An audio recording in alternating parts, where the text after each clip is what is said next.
રાજસ્થાનમાં બનેલી માસૂમ બાળકની હત્યા પ્રકરણમાં દેશભરમાં વિરોધ નોંધાવી રહ્યા છે। રાજકીય પાર્ટીમાં પણ માહોલ ગરમાયો છે। સુરત શહેર ખાતે બહુજન સમાજમાં સંગઠનોએ જિલ્લા કલેક્ટરને આવેદનપત્ર આપી આરોપીને ફાંસીની સજાની માંગ સાથે દેશમાં જાતિ ભેદભાવ નાબૂદ કરવા રજૂઆત કરવામાં આવી છે। રાજસ્થાનના જાલોરમાં 9 વર્ષના વિદ્યાર્થીએ માટલામાંથી પાણી પીતા શિક્ષકે ઢોર મારતા બાળકની તબિયત લથડી હતી। ત્યારબાદ બાળકને સારવાર અર્થે હોસ્પિટલમાં ખસેડાયો હતો। સારવાર દરમિયાન બાળકનું ટૂંકી સારવાર બાદ મોત નીપજ્યું છે। બાળકના મોતને લઈને રાજસ્થાન જ નહીં પરંતુ દેશભરમાં શિક્ષક પ્રતિ આક્રોશ જોવા મળ્યો છે। શિક્ષકને કડકમાં કડક સજાની સાથે ફાંસીની સજા કરવામાં આવે તેવી માંગ ઉઠી છે। આ ઘટનાને લઈને રાજકીય માહોલ પણ ગરમાયો। સુરત શહેર જિલ્લા કલેક્ટર કચેરી ખાતે બહુજન સમાજના કાર્યકર્તાઓ સહિત સમાજના સંગઠનોએ કલેક્ટરને આવેદન આપવા પહોંચ્યા છે। તેઓએ કલેક્ટરને આવેદનપત્ર આપી દેશભરમાં જાતિ ભેદભાવ दूर કરવાની સાથે જ આરોપીને फांसीની સજાની માંગ કરી હતી। यहाँ पर हम SC ST OBC Bahujan Samaj के लोग इकट्ठा होकर के मेहरबान कलेक्टर साहब को आवेदन दिया। यह आवेदन राजस्थान में जो जालौर ज़िले में अभी जो SC समाज के लड़के को प्राइवेट स्कूल में मटकी से पानी पीने के बाबत में सवर्ण समाज के शिक्षक के द्वारा मारा गया, उसकी ट्रीटमेंट के दरमियान में अहमदाबाद हॉस्पिटल में मृत्यु हुई है 13 तारीख को। इस विषय में हम यहाँ पर आवेदन दिए हैं।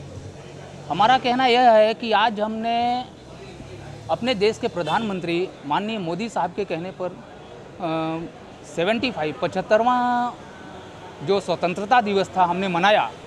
हमने आज़ादी का अमृत महोत्सव मनाया। आज 75 सालों के बाद भी अगर देश में ऐसी घटनाएं हो रही है तो यह शर्मजनक है। इसके बारे में हम देश को बता रहे हैं। अगर इस तरीके के लोग हैं और इस तरह का काम कर रहे हैं जो संविधान के खिलाफ है तो हम ऐसे लोगों को बख्शेंगे नहीं।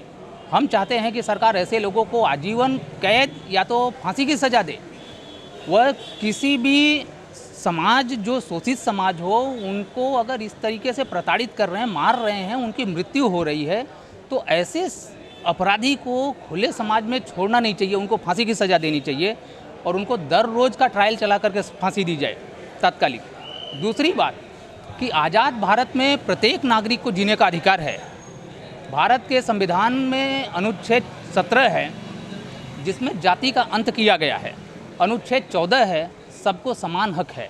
अनुच्छेद 21 है जिसके तहत सभी को जीवन जीने का अधिकार है। लेकिन अगर इस समाज में कुछ इस तरीके के कुप्रवृत्ति के लोग हैं जो समाज के शोषित किसी भी समुदाय, किसी भी संप्रदाय, किसी भी धर्म जाति से ताल्लुक़ रखते हों, अगर उनके प्रति इतना घृणित कार्य कर रहे हों तो उनको बख्शा नहीं जाना चाहिए। उन्हें कड़क सज़ा दी जानी चाहिए। वह किसी भी चाहे राजकीय पक्ष से जुड़े हो, किसी भी संगठन से जुड़े हो, किसी भी समाज से जुड़े हो, उनके खिलाफ कड़क कार्रवाई की जानी चाहिए। हम इस देश के नागरिक हैं, जीने का हमें हक है, अधिकार है। इस देश का संविधान डॉक्टर BR अम्बेडकर के द्वारा बनाया गया जो इस देश के मूल निवासी समाज से आते हैं। उनके जीवन में इतनी कठिनाइयाँ पैदा की गई या जातिवादी आतंकवादी लोगों के द्वारा, लेकिन फिर भी उन्होंने इस देश को देशभक्ति बताई अपनी। अगर उनकी जगह दूसरा कोई होता तो वह व्यक्ति इस देश से बाहर गया पढ़ने के लिए और वह वहीं पे रह जाते, लेकिन नहीं, उन्होंने ऐसा नहीं किया। वह वहाँ से आने के बावजूद भी इतनी प्रताड़नाओं को झेलते हुए इस देश का संविधान बनाया और इस देश में एकता भाईचारा बना रहे, इसके लिए उन्होंने प्रोत्साहन दिया।